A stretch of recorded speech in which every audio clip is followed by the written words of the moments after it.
Hey everyone, welcome back to the channel. If you're new here, I'm your fitness coach, nutrition nerd, and science geek here to break down fitness myths and give you straight facts. Today's question is one of the most common. How often should you actually work out? Whether you're a complete beginner or looking to level up, I've got the answers, backed by science. If you're just starting your fitness journey, the golden rule is, don't overdo it. It's tempting to go all in, but fitness is a marathon, not a sprint. Pushing too hard is the fastest way to derail your progress. The real secret is building a sustainable foundation through consistency, not just initial intensity. So what does that look like? Beginners should aim for 2 to 3 training sessions per week. Focus on 30 to 45 minutes of quality movement, like a full-body routine with light weights, bodyweight exercises, or a brisk jog. The goal is simply to get your body accustomed to regular activity. This schedule is strategic. It provides enough stimulus to build strength and improve endurance. But crucially, it also gives your body ample time to recover and adapt. This process of adaptation is the cornerstone of getting fitter.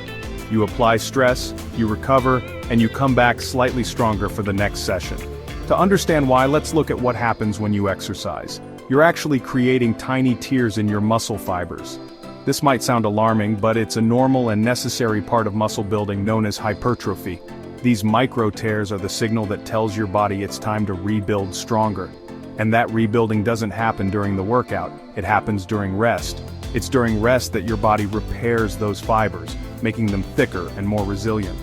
This means getting quality sleep, staying hydrated, and fueling your body with nutritious food, especially protein, which provides the building blocks for muscle repair. Without that recovery time, you risk injury, burnout, or simply giving up too soon. Listen to your body. Persistent soreness or fatigue are signs you're overdoing it. Remember, rest isn't laziness, it's a critical part of your training that ensures you can keep showing up and making progress for the long haul. As your workouts start to feel easier, that's your body telling you it's adapting. At this point, you can safely increase to 4 to 5 training days per week. Think of it as leveling up in a video game. Your body has built a foundation, and now you can handle more. But remember, gradual progression is key. Don't jump straight from 2 to 6 days overnight. Now let's tackle a common question. How long should my workouts be? There's a misconception that to see results, you need to be in the gym for an hour, maybe even 2. But is that really the case? The truth is, the clock isn't the most important metric. It's all about the quality of your effort, not the quantity of time. You could wander around the gym for an hour, scrolling between sets, or you could dedicate 20 minutes to focused, intense movement. The latter will always win. A highly efficient 20-minute workout can be just as effective as a 60-minute one if you train with the right intensity. By pushing yourself and minimizing rest, you trigger significant physiological changes. This is the principle behind high-intensity interval training, or HIIT, which can even boost your metabolism for hours after you've finished, a phenomenon known as the afterburn effect. Ultimately, your workout length should depend on your lifestyle and schedule. Your fitness routine should fit into your life, not the other way around. We all have busy schedules, so don't let the idea that you don't have enough time stop you from starting. If all you can carve out is 20 to 30 minutes, that's perfectly fine. Let go of the all-or-nothing mindset. That short block of time is more than enough to build strength, improve your cardiovascular health, and feel amazing. The real key is consistency and effort. 3 focused 20-minute sessions a week will always beat one half-hearted 2-hour session a month. It's about building a sustainable habit that serves you for the long run. According to the Centers for Disease Control and Prevention, adults should get at least 150 minutes of exercise per week. That could be 30 minutes a day, 5 days a week, but you can break it up however you like. Maybe 20 minutes a day, 7 days a week, or 3 50-minute sessions. The science shows, it's the total minutes that matter most, not how you split them up. So which should you start with, weight training or cardio? It's the classic fitness debate, but the best answer isn't about choosing one over the other, it's both. The real question is how to intelligently combine them for maximum effect. A truly balanced routine is what keeps your body guessing, prevents plateaus, keeps things fun, and ultimately delivers the most comprehensive results. Let's break down the powerhouse that is strength training. Yes, it builds visible muscle, which is great for aesthetics and strength, but its benefits run so much deeper. It's a metabolic game changer.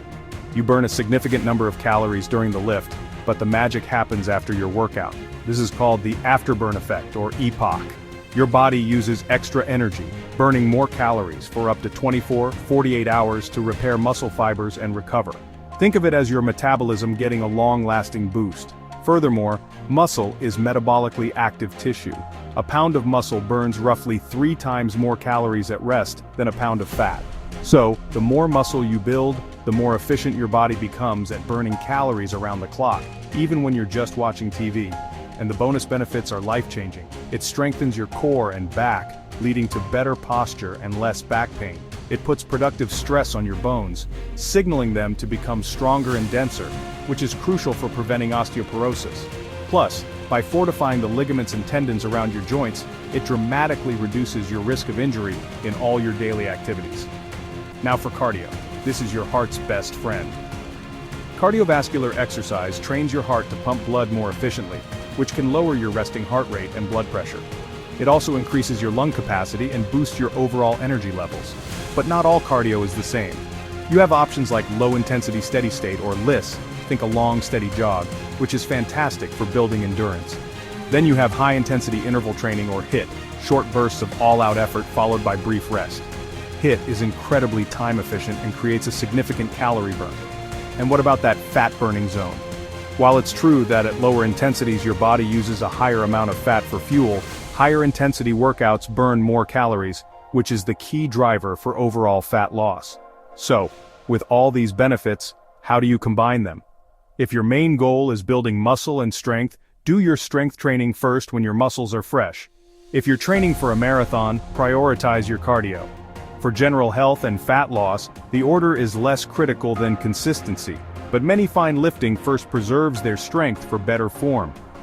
Ultimately, strength training and cardio aren't rivals. They are partners, each compensating for the other's weaknesses, creating a powerful, synergistic routine for a comprehensively fit, resilient, and healthy you. Here's a pro tip. If you want the best of both worlds, try circuit training. That's where you structure strength exercises back-to-back with minimal rest. Not only do you build muscle, but you also keep your heart rate elevated like cardio, meaning you torch even more calories in less time. Before you go, here are my quick tips for success. Start slow and build up.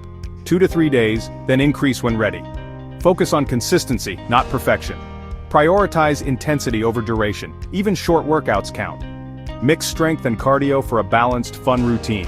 And of course, fuel your body with proper nutrition and hydration. So, how often should you work out? Start with a few days a week, listen to your body, and build from there. Fitness is a marathon, not a sprint.